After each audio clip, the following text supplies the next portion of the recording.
Salvatore Maranzano, a name synonymous with the tumultuous era of organized crime in the early 20th century, has long been a subject of fascination and controversy. Widely regarded as a key figure in the evolution of the American Mafia, his life story is a complex mix of ambition, tradition, and betrayal. So, want to do a deep dive into the remarkable life and times of this guy, exploring his rise to power, his mysterious assassination, and the enduring legacy he left on the criminal underworld? If so, then stay put. Maranzano's journey into the world of organized crime began in the quaint little town of Castellammare del Golfo, Sicily. Born on July 31, 1886, Maranzano initially pursued an unexpected path: the priesthood. However, for reasons known only to him, he abandoned this vocation and embraced the criminal underworld of his hometown. Despite his dubious choices, those who knew him described Maranzano as highly intelligent and proper in his mannerisms. He possessed a keen interest in Latin and history, often engaging the American Mafia counterparts in conversations about these subjects. The exact circumstances surrounding Salvatore Maranzano's immigration to the United States remain shrouded in uncertainty, contributing to the enigmatic aura surrounding his life. Several conflicting accounts exist regarding the timing of his arrival in the New World. Various sources have suggested different years, including 1918, 1925, and 1927. This lack of consensus stems from limited documentation and the clandestine nature of Maranzano's activities. It's even speculated that Maranzano may have moved in and out of the country multiple times before finally establishing a more permanent presence in the US.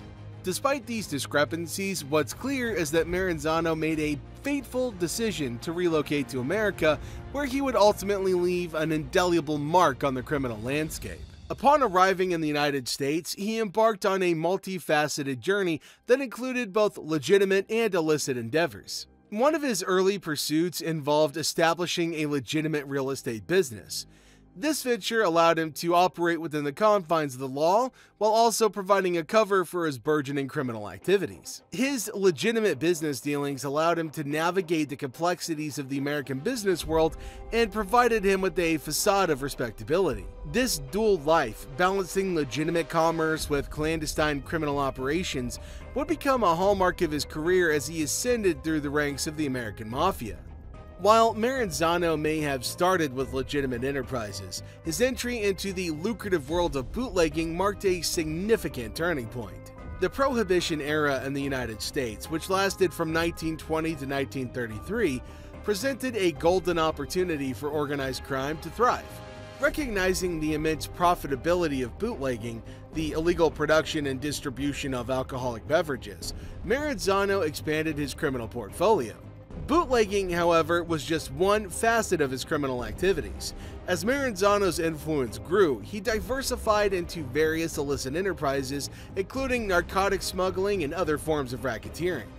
His ability to adapt and capitalize on the criminal opportunities of the era allowed him to amass wealth and power rapidly. These criminal activities not only funded his rise within the American Mafia, but also contributed to the escalating tensions that would eventually lead to the Castellammarese War, which was a pivotal conflict in the history of organized crime in the United States. His journey from Italy to the United States was a pivotal chapter in his life. It saw him transition from an immigrant with uncertain prospects to a rising force within the American Mafia. His establishment of a legitimate real estate business, coupled with his expansion into bootlegging and other criminal enterprises, provided the foundation for his subsequent ascent in the criminal underworld. These early experiences in the United States would shape his legacy and set the stage for the dramatic events that would follow. In the 1920s, Maranzano emerged as a formidable force within the American Mafia. Joe the Boss Marissa, a powerful and despotic figure at the time, demanded exorbitant tributes from other mafiosi. Maranzano seized this opportunity to cultivate resentment among Maserai subordinates and gain their support. He organized a group of like-minded men, all of whom shared a common Sicilian heritage. This group would play a pivotal role in Maranzano's ascent. But before we continue with the video, please take a second to subscribe to our channel and don't forget to press that bell icon as well. Thank you. The simmering tension between Maranzano and Maserai erupted into what some historians call the Castellammarese War, which may have commenced in 1927 but escalated to violence in 1928. Maranzano's death squads targeted Maserai's lieutenants, most notably Gaetano Riina, in a bid to weaken Maserai's grip on power. By the end of 1930, it was clear that Maranzano had the upper hand in the conflict. The assassination of Salvatore Maranzano on that fateful day of September 10, 1931, marked a seismic shift in the criminal underworld. It was a calculated and audacious act that brought a swift end to Maranzano's reign as the boss of bosses. The circumstances surrounding his murder revealed the ruthlessness and ambition of his rivals, particularly Charles "Lucky" Luciano and his associates, who were determined to assert their dominance and reshape the American Mafia. Maranzano's death was a stark reminder of the perilous nature of organized crime, where loyalty was often fleeting and power was attained through treacherous means. The alleged involvement of Vincent "Mad Dog" Call added intrigue to an already complex narrative. Whether Call's actions were driven by his own motivations or orchestrated by others, they underscored the convoluted web of alliances and betrayals that defined the criminal landscape of the time. Maranzano's demise paved the way for a new era in organized crime, one characterized by collaboration, pragmatic leadership, and the emergence of the National Crime Syndicate.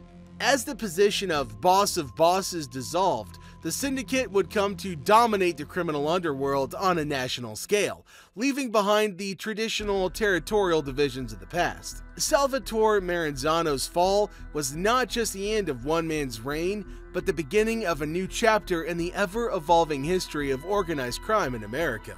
At that meeting in 1931, Maranzano introduced a new family structure to the Mafia, organizing it into 5 families with specific roles and hierarchies. He proclaimed himself the boss of bosses. However, this move did not sit well with Luciana, Genovese, and Castello. They realized that they had merely traded one authoritarian boss for another and quickly decided to eliminate Maranzano. Maranzano's death marked the end of an era and the beginning of a new one. With his demise, the National Crime Syndicate was born, overseen by a board of directors. Charles "Lucky" Luciano abolished the position of boss of bosses, ushering in an era of organized crime characterized by cooperation and shared profits. Maranzano's life was a paradox, a man who combined traditional values with visionary ideas, and whose reign as the boss of bosses ultimately gave way to a more collaborative criminal enterprise. His legacy is a testament to the fluid and often unpredictable nature of organized crime in America. Maranzano's story serves as a vivid reminder of the complex and enduring history of the American Mafia, a tale of power, betrayal, and the ever-shifting alliances of the criminal underworld. Now, if you liked this video, make sure to drop a like and don't forget to comment down below which criminal activities you'd like us to cover next. And as always, thank you very much for choosing to spend your time with us today. We'll see you in our next video.